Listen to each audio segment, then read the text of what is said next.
The U.S. declares the South African ambassador persona non grata, citing his criticism of the Trump administration. South Africa expresses regret at the expulsion of its envoy, but is taking no action in return. Can relations be repaired? This is Inside Story.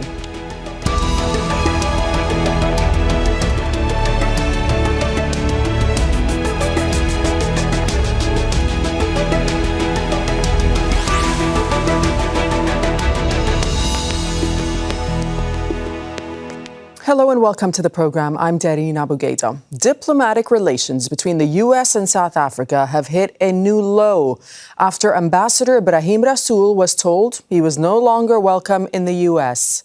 Bypassing diplomatic norms, the U.S. Secretary of State Marco Rubio made the declaration on X on Friday. He cited a right-wing website report on comments Rasool had made just hours earlier, critical of the Trump administration. South Africa has expressed regret at the expulsion, saying it remains committed to building a good relationship with the U.S. and wants the matter to be handled with diplomatic respect. It hasn't taken any action in response, but the incident places further strain on already frayed relations.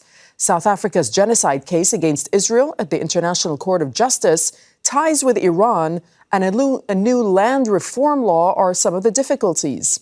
So, is the expulsion a result of protocol violations by the ambassador or something much deeper? And can the relationship be repaired?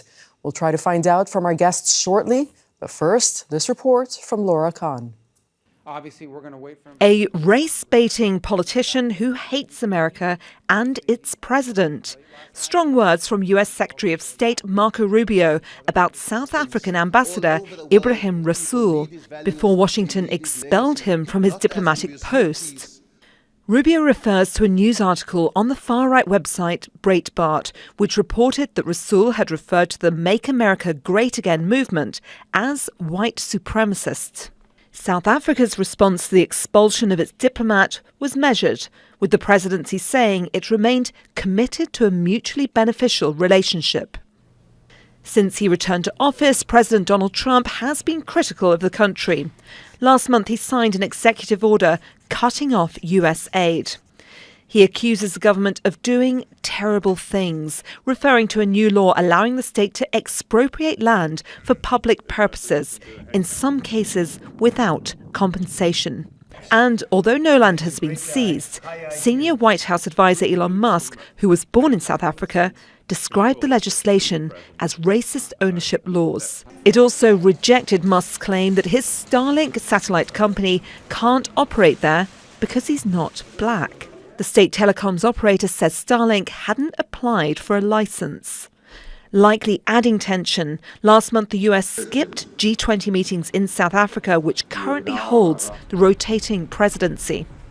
It also means that South Africa now has the opportunity to open up its trading partners even more.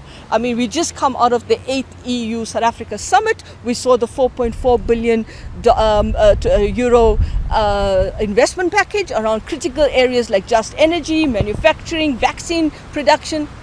Another point of conflict is South Africa's case against Washington's ally, Israel, at the International Court of Justice.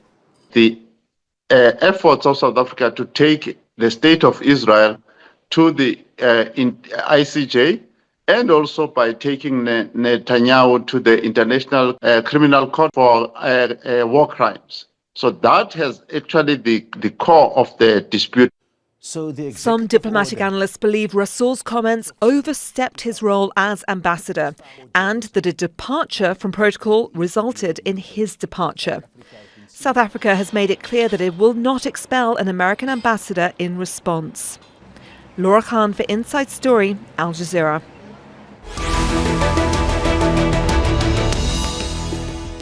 Okay, let's now bring in our guests. We have Melanie Verwoerd, who's a political analyst and a former South African ambassador to Ireland. She's joining us from Cape Town. Mark Pfeifle is the founder and president of the public relations firm Off the Record Strategies. and also a former U.S. Deputy National Security Advisor for Strategic Communications, joining us from Washington, D.C. And in Brussels, Frank Gerits, an assistant professor in the History of International Relations Department at Utrecht University, specializing in African history and diplomacy. Welcome to you all. Thank you so much for your time. Melanie, so this was just the latest spat in a series of incidents, as we were hearing in the report. But look, the South African presidency has said that the move to boot Rasool was, quote, regrettable, calling on all responses to the situation to remain diplomatic and follow expected protocols. As a former diplomat yourself, can you give us a sense of the protocol in place that needs to be adhered to in these types of situations and whether the ambassador did indeed break protocol?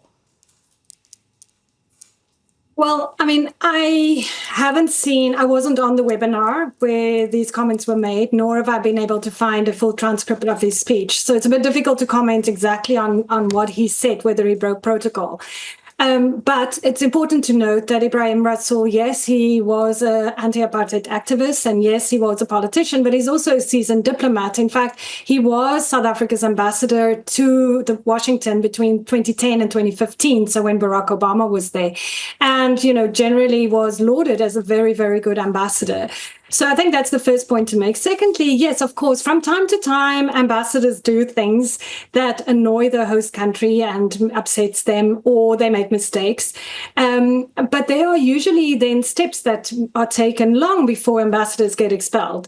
If they personally made a mistake, they would usually be called in first by the host country's department, or the equivalent of the Department of Foreign Affairs, and they would be given a bit of a talking to. And then, of course, then the next step would be that there would be discussions between the equivalent of the ministers of foreign affairs, even on a presidential level. So to kick somebody out of the country is a very extreme thing to do, and it's usually handled through back channels first. 2 years ago, so at the end of 2022, the American ambassador, the then American ambassador, Ambassador Brigitte in South Africa, accused South Africa without providing any evidence that they were loading weapons onto a Russian ship that docked close to Cape Town. And it caused enormous damage to South Africa's economy. The markets plummeted, the rand weakened, etc. But South Africa didn't just kick out the ambassador. In fact, the ambassador stayed until very recently. The things were handled through back channels. He was called in for a discussion at our Department of Foreign Affairs, etc. So to really kick somebody out on the basis, or expel somebody on the basis of a tweet, is very uncommon. I've never heard of it before, and certainly would not be regarded as normal protocol.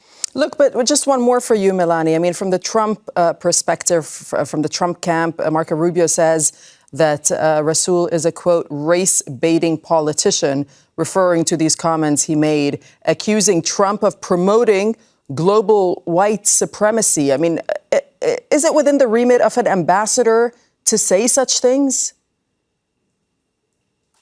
Well, again, I don't know the context with which it was said, but I would think it's not a very wise and a very diplomatic thing to say if you are the ambassador. So, it's usually, you would steer clear of that kind of controversy if you are the representative of a country. Okay, fine. Mark, would the ambassador have known that what he had said would lead to ramifications, do you think? One would think. I mean, the first rule of ambassador is represent your country and represent the interests of your country, and do it in a way that is diplomatic. And I think that the ambassador, with saying such a thing, really did not help, and probably ushered through his persona non grata situation with the U.S. Secretary of State. Then I think that the U.S. South African relationship is far more important and powerful than any one man or any one diplomat. The statement that was put out from the South African president kind of laid out that he wants a reset, essentially, with the relations between the two countries. South Africa and the U.S. The U.S. is South Africa's #2 largest trading partner. It's extraordinarily important. The relationship has been frayed, as we talked about with Mr. Musk and Mr. Trump, a series of executive orders cutting off U.S. aid. So there's a time for a reset. The South African president is looking to propose a new trade proposal with the United States. this, by getting rid of the ambassador, bringing in somebody new, I think will help to foster, hopefully, a better long-term relationship between the two countries. Okay, look, we're going to drill down into some of these issues, right, that you just mentioned. But let me just ask you this. You talk about South Africa wanting a reset, Mark. What about the U.S.? Do you think the Trump camp wants a reset? I would hope so. And I think that with the tweet, the social media post put out by the Secretary of State, that was their attempt to say, okay, let's start over again. There are important issues, important trade and diplomatic things in the future that the U.S. and South Africa have to do, especially as two of the leading countries, and South Africa's importance, not just in Africa, but larger than that. And that South Africa's number one trade partner is China, who is the U.S.'s number one competitor in the trade world. Well, it's China. So the U.S. should work towards working more closely with South Africa so they can have a better trade relationship in the weeks and the months ahead. Frank, weigh in on this for us. What do you make of both the South African response as well as the American response? So I think the big question is how much influence does Musk and right-wing ideology have in setting out foreign policy? I don't know if the Trump administration has the diplomatic finesse or the diplomatic thinking to sort of factor in Gaza, Ukraine, all these, the relationship with Iran. I would think that a lot of this, the diplomatic decision making has really been shaped by this right-wing conspiracy thinking on the internet, which has been one of the major, a big major voting bloc for Trump, and I would see this sort of breach of relationship with South Africa as one of the steps that Trump has taken in the past months to sort of keep his voters on board. So I don't know how much of this is part of a genuine diplomatic game and how much is really genuinely ideologically driven by the need to show that the U.S. wants to remake international relations and really also show to its voters. Trump wants to show to his voters that that he's really taking this, what is a right-wing issue, to task, to really make that important. What I find interesting is that by putting the Gaza issue into this as well, it has given the South African government the opportunity to take the moral high ground, to not have to explain this land bill that it has been voted for. They don't have to explain this because that's complicated and that's difficult to explain. But they've been really emphasizing the Gaza issue here because that gives them the moral high ground to say, we are still developing a diplomacy that we find important, and we can sort of then the South African government can then frame this to sort of push back against these claims about land expropriation, which is more difficult to explain. Okay, look, we'll get on to Gaza in a moment. But first, Frank, let me put this to you, because on February 7th, the U.S. president, he signed an executive order titled Addressing Egregious Actions of the Republic of South Africa, directing all U.S. agencies to halt foreign aid or assistance to South Africa, instructing the State Department to prioritize refugee resettlement for Afrikaners in South Africa, who he says, this is in quotes, are victims of unjust racial discrimination. I mean, how plausible is that argument? And what you're saying is he's purely done this for his domestic audience in the U.S.? That's the question. I don't know, right, how much this is a political game and to what extent there's genuinely an ideological belief that this is an issue that needs to be addressed, right? That's really difficult to assess from where we are sitting. What is clear is that this is sort of the endpoint of a long evolution that's been going on for a decade now, in which you have this sort of right-wing international coalition in which these issues become more and more important. And South Africa has always been, because of its particular history with apartheid, with post-apartheid, has always been the sort of favorite topic of right-wing activists to show this is what happens when you integrate a society. And it's really always been a favorite topic for right-wing activists to show what might happen if you are too left-wing.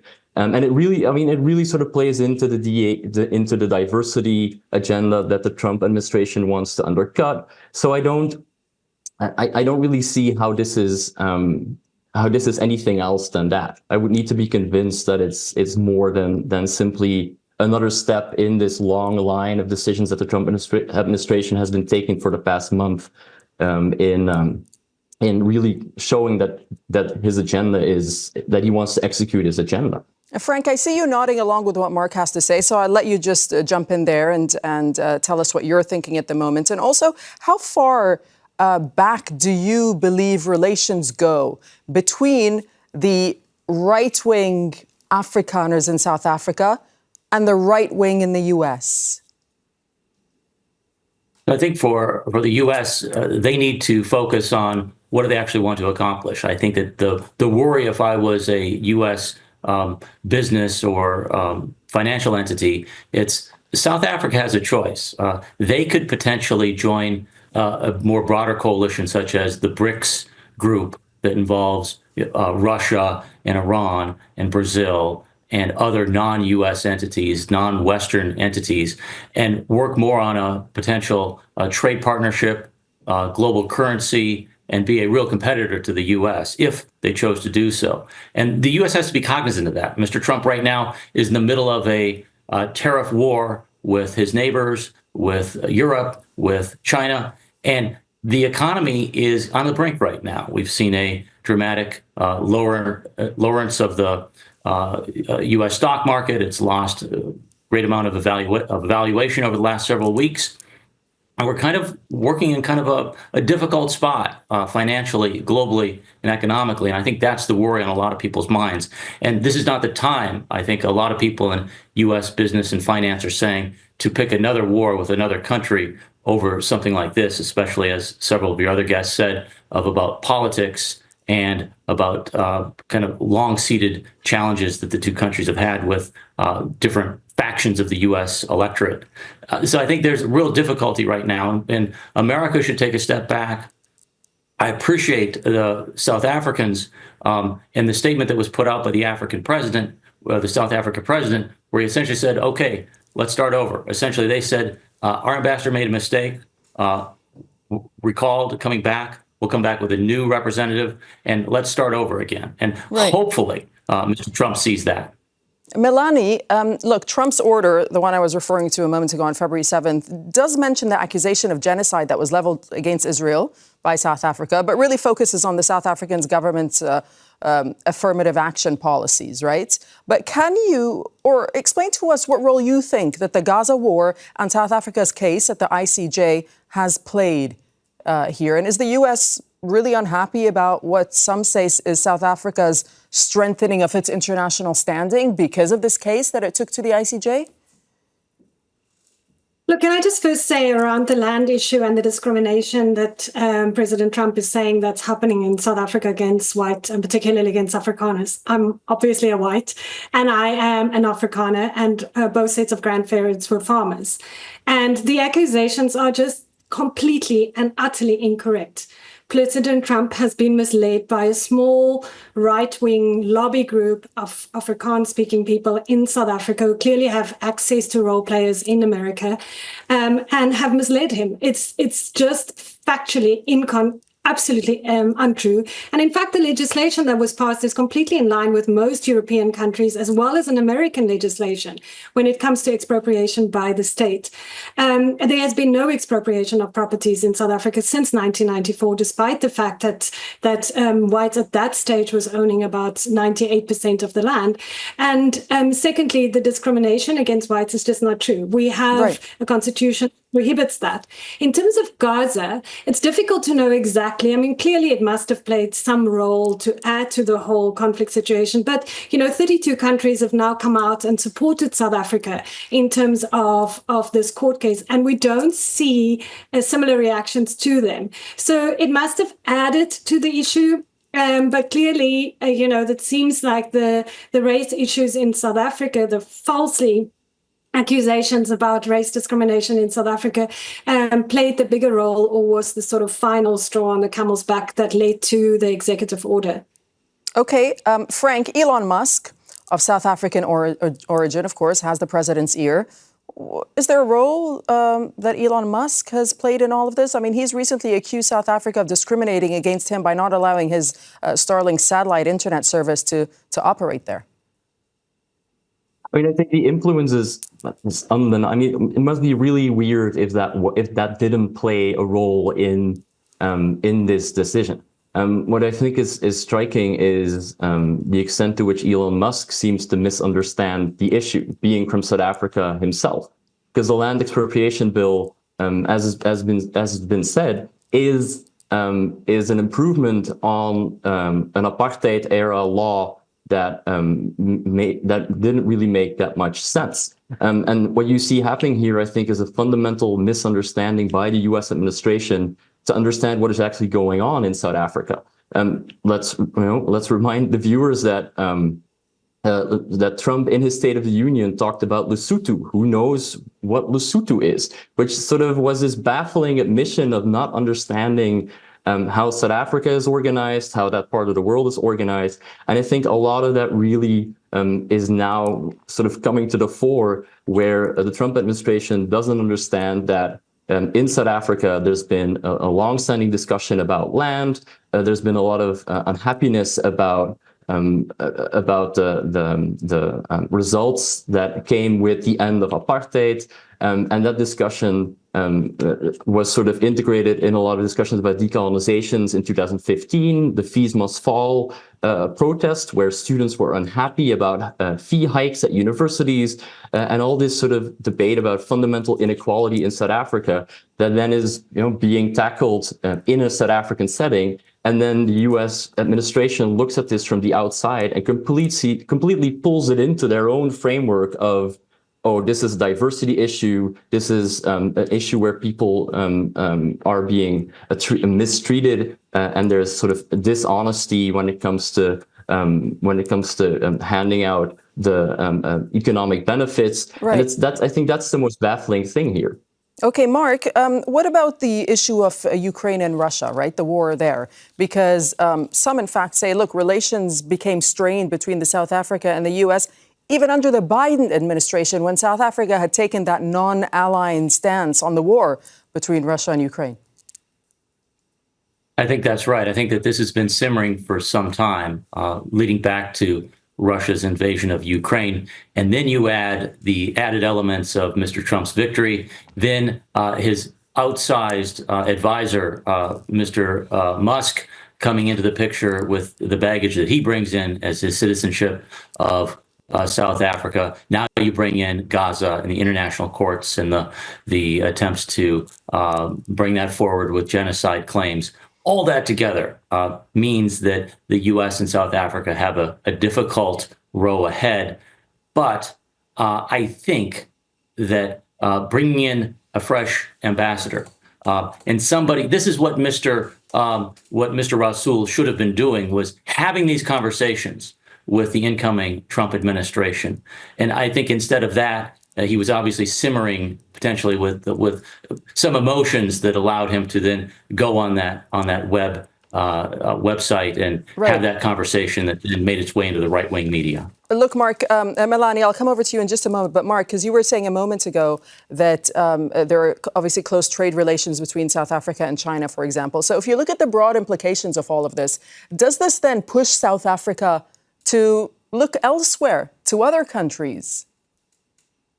I think that's the challenge. And I think that's something that Mr. Trump and his economic team and his diplomatic team have to keep focused on, not just in South Africa, but other countries as well. There are other places to go, other choices to make, including China, including Russia, including Iran. And the U.S. has to be cognizant of that. And we have to be looking at around the edges of our diplomacy and making sure that, yes, we're not going to agree with everybody on everything. That's impossible. But what we can do is have a dialogue. And what we can do is have a conversation about how we're going to work together in the future. Okay, Melanie, how much support do you think is there within South Africa itself, right, for the government to abandon let's say, its policy when it comes to Russia-Ukraine, its not-aligned status, to exit the BRICS grouping, to withdraw the ICJ case, to basically align with the U.S.? Oh, no, I don't think that would be a very popular position in South Africa at all. And the majority of people would not agree with that position. However, the majority of people will also say that our relationship with America is an important relationship. It is, as you've mentioned, our second biggest trading partner. And also, there's more than 600 American companies based in South Africa. So it is an important relationship. And we would argue that you could hold both positions. So how can it be mended? We're coming to the end of the program. I want a final thought from each of you. Melanie, I'll start with you. How can it be mended? Well, South Africa's democracy is built on the fact that we are able to have difficult conversations across and rebuild relationships. We wouldn't have had a democracy. And our president is world renowned for building relationships. So, South Africa is clearly very willing and is determined to rebuild this relationship on a diplomatic level. And hopefully that can be done. Frank, what do you think? I think South Africa has to show that it has a lot of economic, that the relationship has a lot of economic benefits. Trump listens to transactional diplomacy, has a transactional logic, and South Africa can show that it plays a big part diplomatically in the BRICS groups with Russia, with Iran. It can act as a diplomatic channel to a lot of countries that the US sometimes has a difficult time talking to. So I think South Africa has a lot of playing cards on the table if we're going to use the Trump language. Mark, I'll give the final word to you. What do you think? How can this relationship be mended? And if you look at it sort of on a scale of 1 to 10, right? Where would you rate the US-South Africa relationship right now? Right now, it's probably a 2 or a 3, unfortunately, out of 10. A dialogue has to be renewed. A new ambassador, as the South African president has said, what they want to work and put together a long-term trade partnership. That could be a new way to look forward to the relationship in a way that's proactive and that's helpful to both populations in both countries. Okay, we'll leave it there. Thank you so much, Melanie Verwoerd, Mark Pfeifle, and Frank Gerits. Thanks for joining us. Thanks for watching. You can see the program again anytime by visiting our website, aljazeera.com. For further discussion, go to our Facebook page. That's facebook.com/AJ Inside Story. Join the conversation on X. Our handle is AJ Inside Story. From myself and the whole team here in Doha. Thanks for watching. Bye-bye for now.